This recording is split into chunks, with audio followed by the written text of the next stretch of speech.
নমস্কার সবাইকে, স্বাগত জানাই আমাদের চ্যানেলে। আজ আমাদের গন্তব্য হচ্ছে ইটালির মিলান শহর।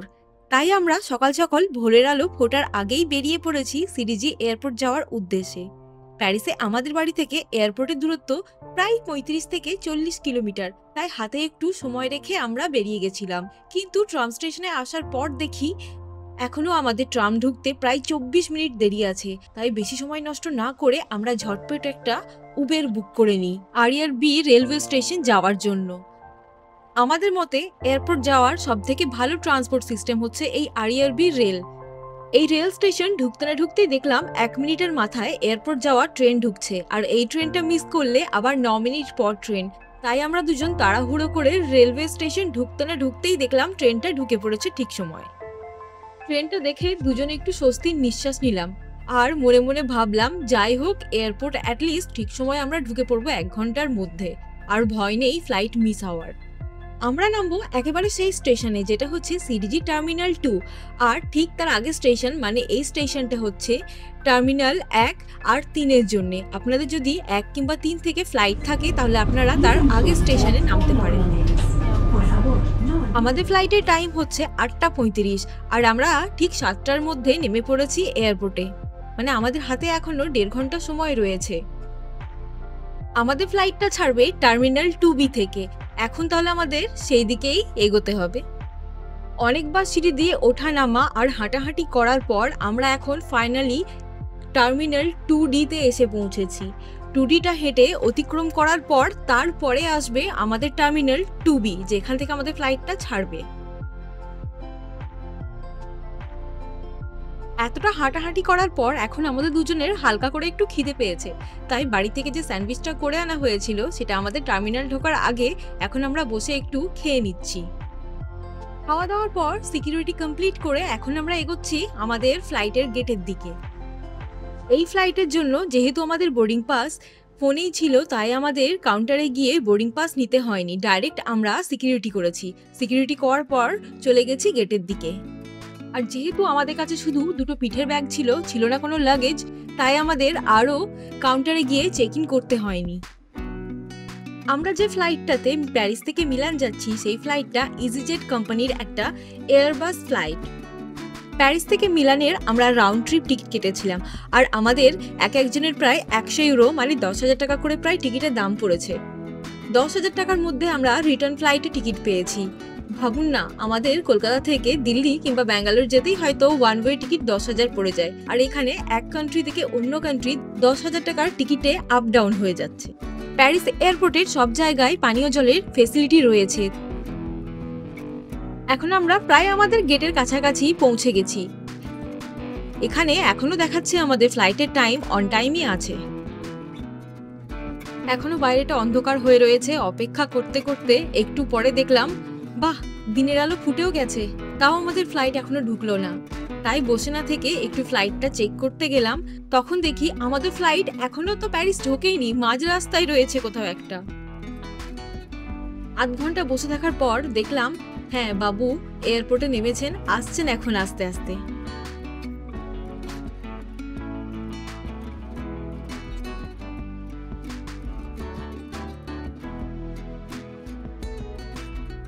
তবে ফ্লাইট ঢোকার সাথে সাথেই বোর্ডিং স্টার্ট হয়ে গেছিল। একদিকে প্যাসেঞ্জার নামছিল আর অন্যদিকে নতুন প্যাসেঞ্জার ফ্লাইটে তোলা হচ্ছিল।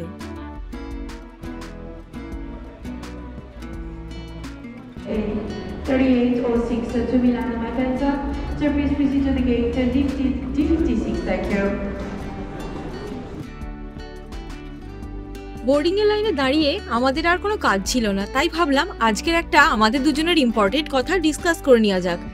ব্যাপারটা আমার কাছে ডিসকাশন হলেও শাকিলুরের কাছে হয়তো এটা ঝগড়া ছিল যে আজকের ফ্লাইটে উইন্ডো সিটে কে বসবে।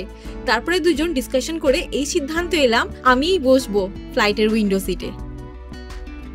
ফ্লাইট ডিলে থাকার কারণে তবে আজ একটা আমাদের দুজনের একটা নতুন অভিজ্ঞতা হলো।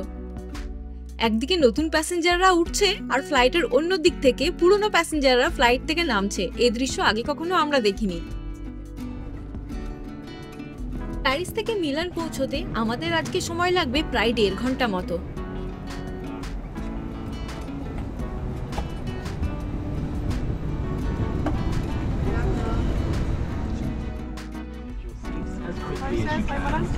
leave room in the aisle for others to pass. You must put all your bags in the overhead lockers. Smoking is not allowed at any time. This includes vapes and other e-cigarettes. The crew are in the cabin to help you.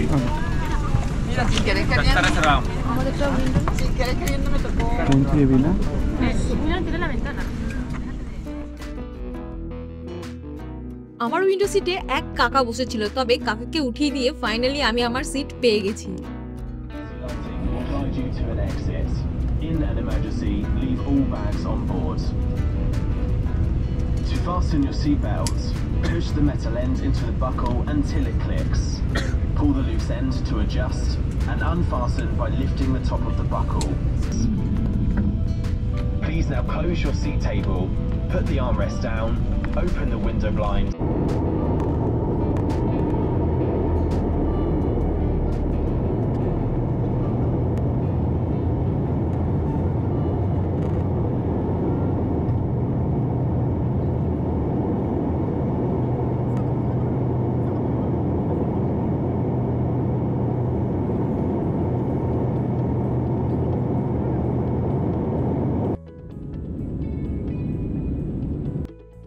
ঠিক এই কারণেই আমি এই husband নামক ব্যক্তিটাকে window seat দিই না।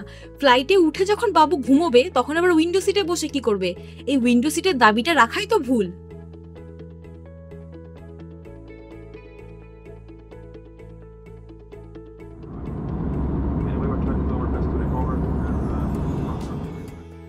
এইমাত্র আমাদের প্লেনের পাইলট অ্যানাউন্সমেন্ট করলেন যে আমরা অ্যালপস মাউন্টেন রেঞ্জের হাইস্ট পিক মবলা ক্রস করছি, আর কপালবশত এই মবলা মাউন্টেন পিকটা আমাদের ঠিক জানালার নিচেই রয়েছে। ফ্লাইটের উপর থেকে শুধু মবলা কেন, অ্যালপস মাউন্টেন রেঞ্জের পুরো সিরিজটা দেখা যাচ্ছে। অপূর্ব এক দৃশ্য। বলতে গেলে আমাদের এই ফ্লাইটটা 3টে কান্ট্রির ওপর দিয়ে ফ্লাই করছে। ফার্স্ট এটা ফ্রান্স থেকে ছেড়ে যাচ্ছে ইটালি, তারপর এটা জেনেভা লেকের ওপর দিয়ে ইটালি ঢুকছে, আর জেনেভাটা হচ্ছে সুইজারল্যান্ডের একটা বিখ্যাত শহর। এখন আমরা অ্যালপস পর্বতমালাকে পিছনে রেখে প্রায় ইটালির মধ্যে ঢুকে পড়েছি। কিছুক্ষণের মধ্যেই আমরা মিলান পৌঁছে যাব।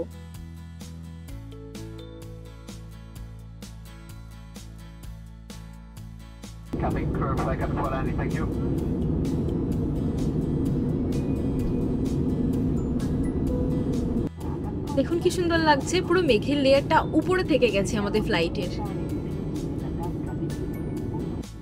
দূরে আল্পসের রেঞ্জটা দেখা যাচ্ছে, ওটা হয়তো সুইজারল্যান্ডের অংশ।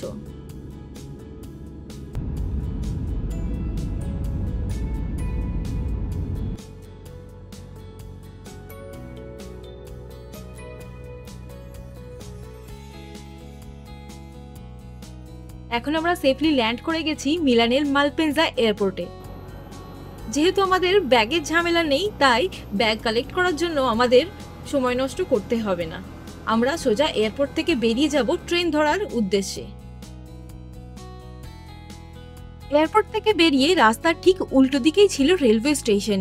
যেহেতু আমাদের এয়ারবিএনবিটা রেলওয়ে স্টেশনের কাছাকাছি, তাই আমরা ট্রেন ধরেই মিলান যাচ্ছি। তবে আপনারা চাইলে বাস ধরেও শহরে যেতে পারেন। এয়ারপোর্টের ঠিক সামনে থেকেই শহর যাওয়ার জন্য বাস ছাড়া হয়। স্টেশন ঢোকার পর রেলওয়ে স্টাফকে জিজ্ঞেস করাতে টিকিটের জন্য উনি বললেন যে আপনাদের কাছে যদি এটিএম কার্ড থাকে তাহলে টিকিট কাটার দরকার নেই, এটিএম কার্ডটা ট্যাপ করলেই আপনাদের টিকিটের অ্যামাউন্টটা অ্যাকাউন্ট থেকে কেটে নেওয়া হবে।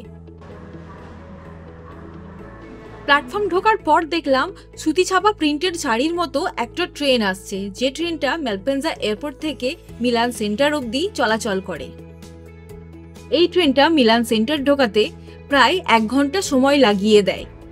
স্টেশনে নামার পরই আমাদের হাঁটা পথে 4 মিনিট দূরত্বে রয়েছে আমাদের এয়ারবিএনবিটা। আজকের ব্লগটা তাহলে আমি এখানেই শেষ করছি। দেখা হচ্ছে মিলানের পরবর্তী এপিসোডে।